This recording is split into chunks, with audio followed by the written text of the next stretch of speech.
to our first 2018 from the Mayor's Desk. Good evening, everyone. I'm Anthony Ammiano, the Mayor of Township of Freehold, and on behalf of the rest of the governing body members, Tom Cook, Deputy Mayor, Committeeman Dave Salkin, Lester Preston, and Committeewoman Barbara McMorrow, I'd like to wish everyone a healthy, happy New Year. And our special guest this evening is Freeholder Tom Arnone, actually the Freeholder Director. Got sworn in same day as I became mayor, yes. January 5th. January 5th? Actually, where did it get? I think it was, oh no, it was still January 5th because of the snowstorm. Snowstorm. Yes, you were supposed to be on Thursday and it's pushed over to Friday. That's right. Don't want to talk about snow. That's right, I agree. Welcome. Welcome. Freeholder. Thank you, Mayor. Why don't you tell us a little about yourself? Sure. So I've been on the Freeholder board for going into my 8th year, and it's been fun. It's been interesting, and I think we've accomplished a lot as a group. And I'm looking forward to continuing that through 2018 and bringing in some new initiatives.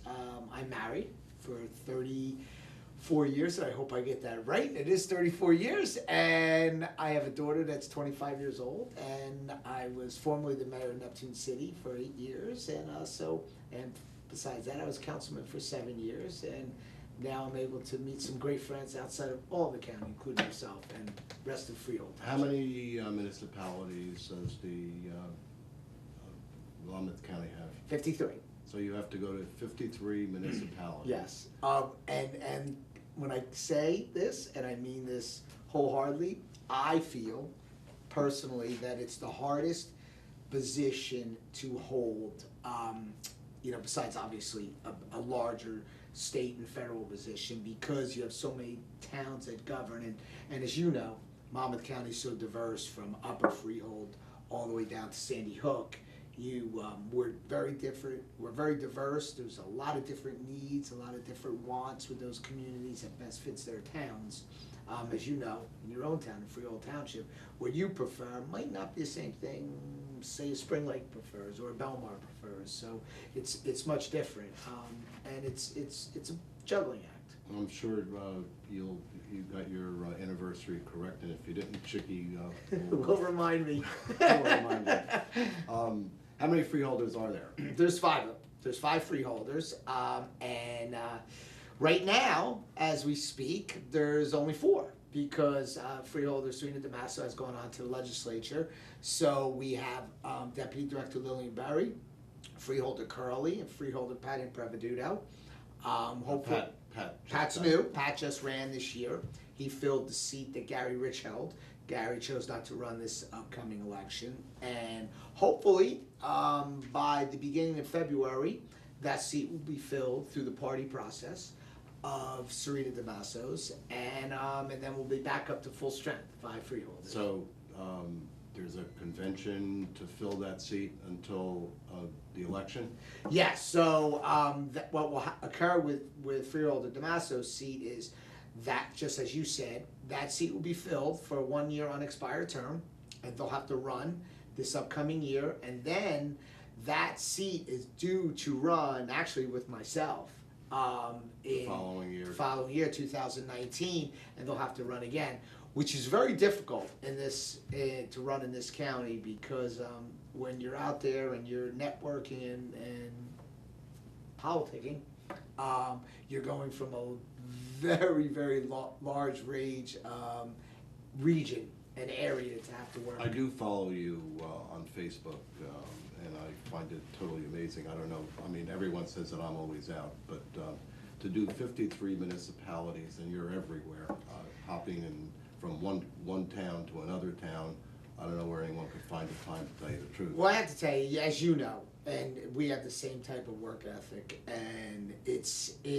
I'm a big believer, if you're going to do something, do it right, do it 100%, and then choose not to do it when you don't feel that you can keep up to that time. So right now I still can, so I'm still doing it. My problem with that is the fact that I don't know how to say no, and I know you're the same character. We're similar in a lot of ways, because you don't say no to anybody either. What is a freeholder? to the. So the it's, audience. I make it very simple and clear, and very, very, very often asked question. And there's a reason why it's asked that, because unlike all other 21 counties, other 20 counties, okay, Monmouth County is the only one that can say they have a freehold in their county. So when they say freehold, and when I was mayor, they would say, my residents in Neptune City would say, "Oh, you're moving to freehold?" No, it's not that. It's That's not where the county case. seat is in That's where the Freehold. county seat is, and in some cases, it's called a county executive. But I try to do a comparison to being a mayor in a town, or council or committee. So Freehold Township has a police department. We have a sheriff's department. Freehold Township has a school. We have 5 county schools. We also have Brookdale. We have a lot of social service buildings. We have a prosecutor's office. That's our detective bureau. We also have parks, as we all know, and great parks here in Freehold Township that are county Well, parks. throughout the county, we have that Fabulous park, golf courses, and so it's expanded what a town has. You have roads, okay? We have 1,000 miles of roads. We have over 900 bridges. All bridges throughout this county are owned by the county. So unfortunately, when they have to be repaired, they have to be repaired by us. That's part of your department also, Yes, it is. roads and bridges, which leads me to a project that was just done. We did not believe that was going to happen in the time that it did, and Joe Attore assured the Township of Freehold, because it's Christmas, it's right near the mall, it's the 537 where it used to be a yield sign and now it's a stop sign, and the county did a phenomenal job. Please pass that along. I certainly will. I mean, we were like, Joe, it is right before Christmas, the mall is right there. Rest assured, it will be done. Yes, So, and that's the one thing that I've learned on the county side. Our professional staff is just so responsive, so dedicated, and so willing to please. And we have probably about 2,800 employees. And when I first came on, or I would say right before I came on in 2010, and it started to go down, we basically were probably at about 3,500 employees. Today, we probably have about 2,900, all through attrition. And we really never went through a big layoff problem, but we found to consolidate departments and make it be more efficient. But we have a $430 million budget that we continually start to bring down to make it affordable for not only our municipalities, yourself, when you're doing your budget, so we're not hampering that, because you guys have always been so efficient with your budget. But if we're not efficient with ours, you're going to take the effect of it, because it's only one tax bill. So we try to do our best. And how long have you been serving as a freeholder? So I'm going into my 8th year, or I am in my 8th year, and we've done a lot of good things, and I got a lot of great departments. So I'm very involved in my departments, hands-on with my departments, and I have numerous departments that we could talk a little bit about it, if you choose. And they're departments that I learned a lesson a long time ago from a mayor that was my protege, or I actually learned from him step by step on how he went. And he always said, you want to take one department, you always take public works and buildings, because everybody notices if it's going well. They also notice when it's not going. That's right. And there's a counter side to that. So, and I do have buildings and grounds, the road department, bridges, economic development, tourism, all things that are very visible, and when they're working well and efficiently, people are responsive to it, and people are pleased and thankful for what they do. So it's enjoyable. As in, you were saying in reference to the county employees, the Township of Freehold is very, very fortunate with our employees, because they go over and above the call of duty all the time, and we always get compliments, and I know you also do, in reference to our employees and the county employees. What inspired you to run for political office? So there's a difference. There's the political office in your hometown, where I was born and raised, and all my friends were there. So when you went to events, as you know now, you're with probably 9 out of 10 times you're with people that you socialize with you regularly, and whether it was the schools, whether my daughter was in the school events or stuff like that, we would get together, and I loved it. And I thought numerous times on running for another higher office, which on the county side, and actually twice I declined it. And I just wasn't ready. I didn't finish where I wanted to start. I started in Neptune City when I was mayor there, and then the third time I said I'm going to give it a try, not thinking, quite frankly, coming from such a small town, that I would be successful. But we worked very hard. And we have a great county. We really have dedicated department heads and employees. People do not know how lucky they are, or I'm sure they do, because they see the rewards of how beautiful our county is. Yeah, I get that also. I mean, I know you're always trying to encourage me to take the next leap, but should I do that on a TV show? No. Because my answer will still be the same, on TV or off TV. Thank you, but no thank you. I'm quite happy at the Township of Freehold. As a freeholder, you have departments, which you said. What departments do you oversee? So getting back, like the economic development is a little bit of a passion. What is that? So what that does is, it's different in every other county, and as in my personal life, I do part of that type of work. So, and I've always been a firm believer of not putting businesses through the red tape process if that's not really what the township wants. In your case, so if it was, say, Freehold Township, and a business was coming in, and it's your prerogative, it's the township's prerogative. This is not what their vision or master plan is. But let's not keep those businesses coming in there and spending all those resources, the professional fee resources, where maybe Marlboro is the place, a neighboring community, or Howe is a neighboring community that it's a better fit for. Let them know that, so those resources can be put back in there. So that's why I started the program. And then I started to do this road trip, I guess you could say, and I went to all the municipalities, plus all the chambers of commerce, and sold this approach, and started to be a little pro-business, and created something that I'm very, very proud of, and it's Made in Monmouth. And it's a great day. It's once a year, and it's at Monmouth University. My partner or our partner, and I apologize for saying my partner, our partner, the Freeholders Partners, and we last year had probably over 160 businesses. We had probably well over 5,000 people attend, and we're showcasing, free to the businesses, showcasing our small businesses. Is there a specific season that you guys do that? Yes, it's always usually around the first week of April. Is when we're afforded the big arena there at Monmouth University, and it has worked out, and it has gotten to be so successful, where there's these little mini Made in Monmouth. I have attended a couple of times, not often, but a couple of times. And then of course shared services. I know one of your pet peeves, and I think you started it, was in reference to Grow Monmouth. Yes. And that was part of yours. Sure. So when we started to work with the business world and getting there, working with the businesses, you had to realize, unlike where you're down by the shore area, where those businesses and the population there are looking for congestion and business activity, hustle bustle, that type of world.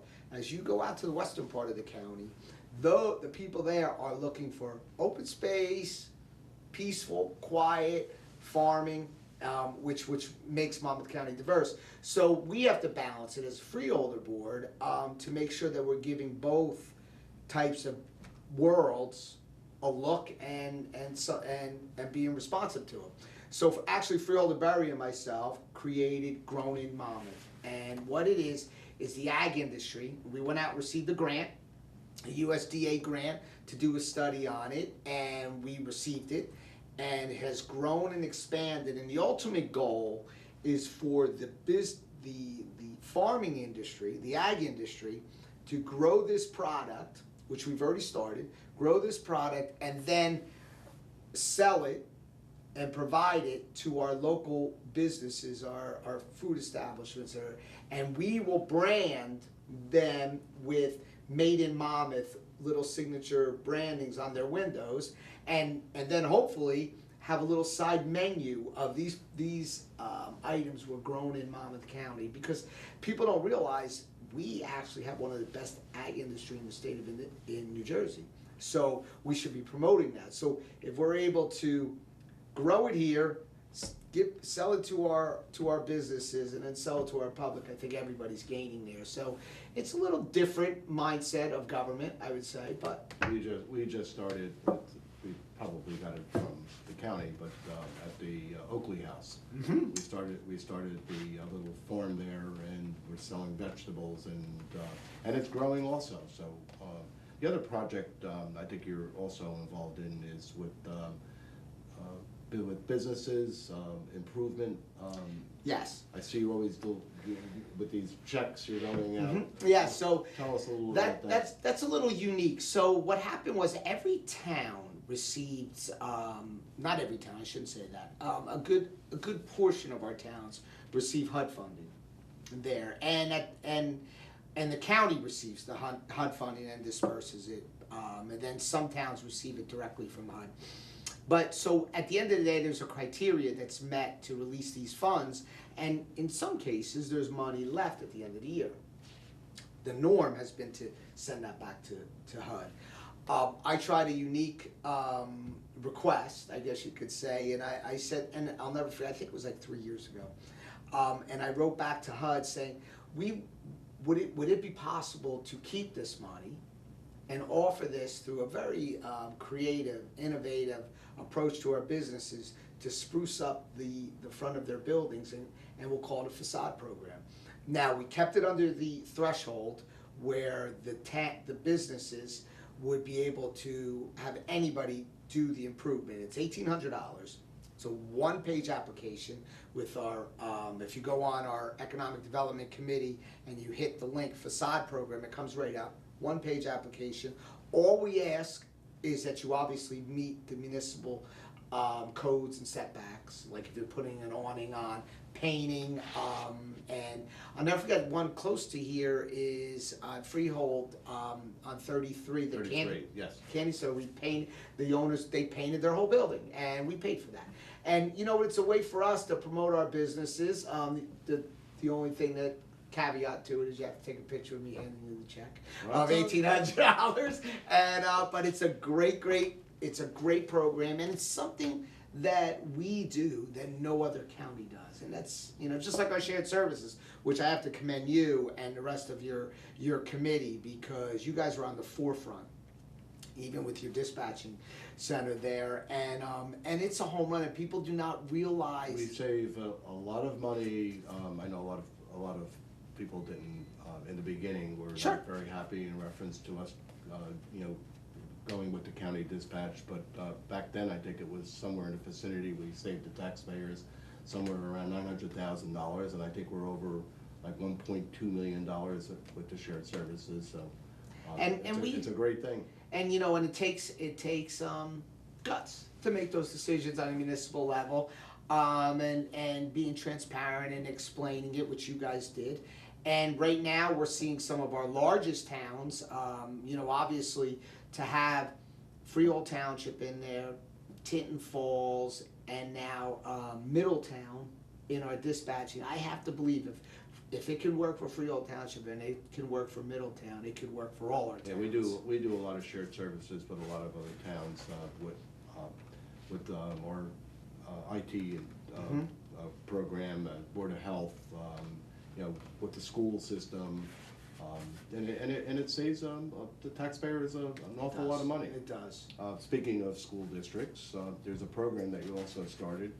Tell us a little bit about it. Sure. So I live a kind of a crazy life when it comes to eating, and and I'm very particular on that, and very particular on say a workout regimen. But with this Grown in Monmouth, I spun. I know you're at the gym every single solitary morning. 4:30 in the morning. 4:30 in the morning. I'm there every morning, and I hopefully, knock on wood, will be there tomorrow morning at 4:30 in the morning. But what this is a healthy eating initiative that's kind of more personal to me on wanting to do this. And so I thought about how could I do this, but I could show, it's very easy to make it work if that parent teaches that at home. The challenge is if that parent doesn't teach that at home, and you trying to get those children to buy into this, and then segue it into the lifestyle in their home. So what I did is I took two towns with totally two separate demographics, and that was Colts Neck and Asbury Park. And we go to a farm in Wall Township called the Lair Community Farm, and we contracted out with them, no taxpayer dollars on this. Actually, I had two sponsors. I had one sponsor from a business in Asbury Park, and a sponsor. It costs roughly about $3,000 to go through this one part of the program there, and the one business gave $1,000. One business in Colts Neck gave $1,000, and I personally gave $1,000. And what we're doing is we bring these kids in and they grow the product from scratch. And they learn the whole farming industry, and they learn it, and then they eat it. And then on top of it, they expanded, which I was at, to have their own gardens in their own schools. So I went to Asbury Park. They have a beautiful little garden that they created. I went to Colts Neck. But more importantly, these two totally separate demographics these children are working hand in hand. They have great their personal skills of working together are working great. Camaraderie between the two are working fabulous. And we took a lull around the holidays. I go once a month in February and March because it's cold on the farm there. Then we kick it back in, and I'm going to expand this program throughout the county, because I think that's where it all starts with the children, and it just gives a little bit of I guess it's more personal feeling on that one. We all have pet projects. Mine happens to be Veterans Community Alliance that we started. This is our 14th year. We do a Freeholder Township Day and raise a ton of money to give to a veteran each year. And it's special, and I know you're also actively involved with a friend of yours. That's how you got started with pancreatic cancer. Yes, yes.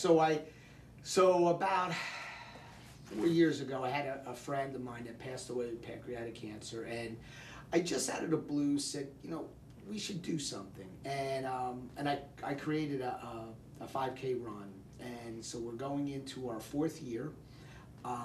When you average out the years, I probably raise about a minimum of $30,000 a year. I send all the money to Lusk Garden. I have a great committee that of all volunteers, and we call it the Monmouth County and Neptune Township Pancreatic Cancer Run.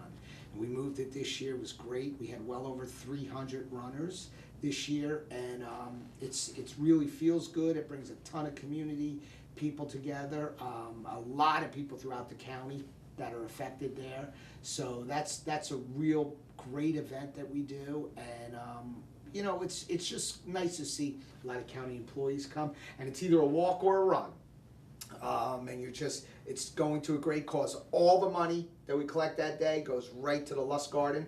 That's a foundation for pancreatic. Eric is also and Eric Hotel, Assemblyman here in this district, is also my partner in that, and we started that together, and I think it's 4 years ago, and we both have a great time. And if Eric will tell you, our committee is fabulous. They make us look good, as you know. Usually the employees make us look good up there. That's for sure. So, and then one other special project, and I know that some of these things are outside the realms of government, are my special needs. And Sheriff Sean Golden and myself sit on the board for the Monmouth Ocean Foundation. And there's a gigantic need in this county and in the state of New Jersey that people don't realize. Your district will pay for the kids with special needs to go to a special school up till 21. That's your obligation to do that. And I always look at it and try to compare things to my personal life there. Well, at 21 and my daughter's 25 now, that means 4 years ago, either my wife or myself would have to have stayed home from work willingly, because that's obviously our child, but it could be somewhat of a financial burden then with one salary gone. And that's a problem throughout the state, but more importantly here in Monmouth County, we need to have these facilities for aged out students, and that's what they're called. And I'm working very hard to create a school here, that not with county funds, because there's fundings that these parents receive, but if we can give them the structure and be part of that, so they have a facility, and just to segue right from that 8 to 3:30 day that they have to 21, to segue into that and be able to, you know, continue to give that life skills and those social skills that they'll need forever, and some sort of security for the parents. That's a big thing that we're working on right now. I know we've gone out to dinner, and I know you do not eat meat. Yes. And you gave that up. Yes. When your friend had pancreatic cancer. Well, actually, it was his mother had leukemia, and that was actually, I got to tell you a funny story. But the good part of that story is, and it's a joke, kind of, that we joke around. My good friend of mine, we were actually at my house swimming in the pool, and when we were there, this was 18 years ago, and our kids were very small, and we're swimming in the pool, and he hits me with the bad news that his mom, came down with cancer, and he was going to stop eating meat. And, well, the doctor said that was one of the procedures that she had to go through. And he said, well, you know what, Mom, I'm going to do it with you. And so as a friend, I'm there. I said, I'm going to do it too. I'll do it with you. 18 years ago. So 18 years ago, both of us still do not eat meat. Find out. But his mom's doing well, and she eats meat, and I'm happy for that. And so it's part. I think government, as you know, you've taken it to another level. That government is, I guess, the perception of why sometimes we're perceived not as well because we're in government, or what it is. It's taking government outside the norm. And the good thing about the mayors here in Monmouth County and my fellow freeholders is we do things that are unique. The budgeting's the budgeting. We all know that. We got to save money, make it affordable, give good services, and we do that. But there's more to that, and we've expanded that, I think. Well, Tom, it's been a pleasure. Thank you. Mayor, Best thank of you. luck in 2018. As everyone knows, I love serving the community of the Township of Freehold. We have the greatest residents, that anyone could ask for. We have the greatest employees. So I just want to wish you and your family and a happy and healthy new year. And this is our first show, not the last show. I hope everyone has a happy, healthy new year, and see you the next time. From the mayor's desk, signing off.